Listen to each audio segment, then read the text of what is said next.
ভাই সুখে থাকলে দ্বিতীয় প্রতিবেদন আসে। দুঃখে আছো নাকি মানে অনেক নাকি কষ্টে আছি। কিসের কষ্ট? কষ্ট বলতে মাটা বাবাটা ছোটবেলায় চলে গেছে, খেলাইয়া তুই মা ছিল, মাটা আর কষ্ট করতে পারতেছে না, মানুষের বাড়ি কাজ করে খাওয়াইছে, মাটা অসুস্থ, এখন নিজে কাজ করে খাওয়াইছে। আপনি কি কাজ করেন? আগে মানুষের বাসায় কাজ করতাম, এখন সেলাই মেশিনের কাজ করি। এত সুন্দরী মেয়ে কি কেউ মানুষের বাসায় কাজে নেয় নাকি? আমি কাজের পেটের মধ্যে তো কাজ করাই না। সে বউরা তো চিন্তা করে যে স্বামীর নজর খারাপ হয়ে যাবে, এত সুন্দরী মেয়ে কাজে নিলে বউ তো দেখা যাচ্ছে আপনার পিছে পিছে সময় দিচ্ছে, তাহলে সমস্যা না? না সমস্যা কেউ তো বিশ্বাসই করবে না যে আপনি মানুষের বাসায় কাজ করেন, পেটের বাসায় কাজ করি আমি, বেটের বাসায় কাজ করেন, তাই না? সেলাই মেশিন লেখাপড়া করেন না? অল্প কিছু পারি না। তখন কি কোনো সহযোগিতার জন্য আসছেন নাকি বিয়ে শাদী করবেন সে আশা নিয়ে আসছেন? এখন আইসি যে আমার দায়িত্ব লিব, যে আমার পাশে থাকবো, আমার মা আছে, একটা ছোট বোন আছে, আমি আছি, আমাকে দায়িত্ব যে নিতে পারবো, সবার দায়িত্ব নিতে হবে, সবার কি আমার দায়িত্ব যে নিতে পারবো। সেটাই। আপনাকে যদি বিয়ে করে ভালো রাখে তাহলে হবে না? অবশ্যই সেটাই তো, যদি ভালো কাজে রাখতে পারে তবে সে মনে কোনো কোনো প্রেম ভালোবাসা টাসা হচ্ছিল? না না প্রেম ভালোবাসা হবে না, কাজ করতে করতে তো আমার দিন চলে যায়। আরে মনে কি চায় আসলে? মনে চায় একটা ভালো মানুষ, ভালোবাসে জীবনটা সাজাইতে চায়, ভালোবাসে স্বপ্ন দেখতে চায়।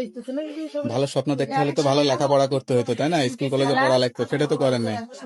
এখন ছোটবেলা থেকে তো মনে করলাম কষ্টতে জীবন গেছে, কেমনি লেখাপড়া করবে, মাটা যে দুইটা ভাই বোনটা খাওয়াই পড়ি মানুষ করছে তাই তো বেশি। লেখাপড়া যে করতে পারেন না তার জন্য কষ্ট হয় এখন? অবশ্যই কষ্ট হয়, লেখাপড়া করলে তো আর ইউটিউবের সামনে আসা লাগতো না। যাই হোক, এখন যেহেতু মেয়ে মানুষ বড় হয়েছেন, বিয়ে শাদী করবেন, সংসার হবে, বাচ্চা কাচ্চা হবে, তাদেরকে লেখাপড়া শিখাবেন, তাহলে দেখবেন যে শেষ বয়সে হলে একটু হলে ভালো থাকতে পারবেন, তাই না?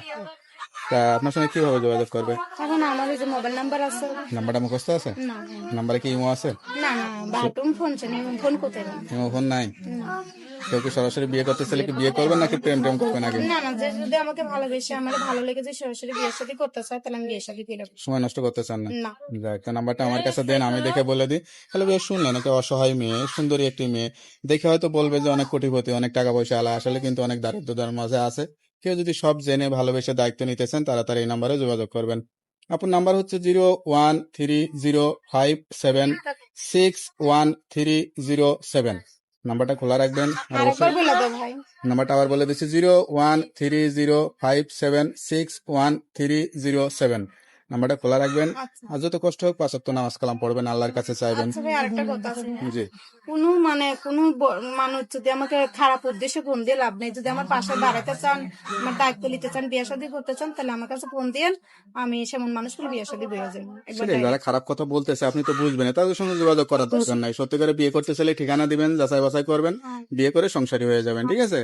তো ভালো থাকেন, দোয়া করি। আসসালামু আলাইকুম।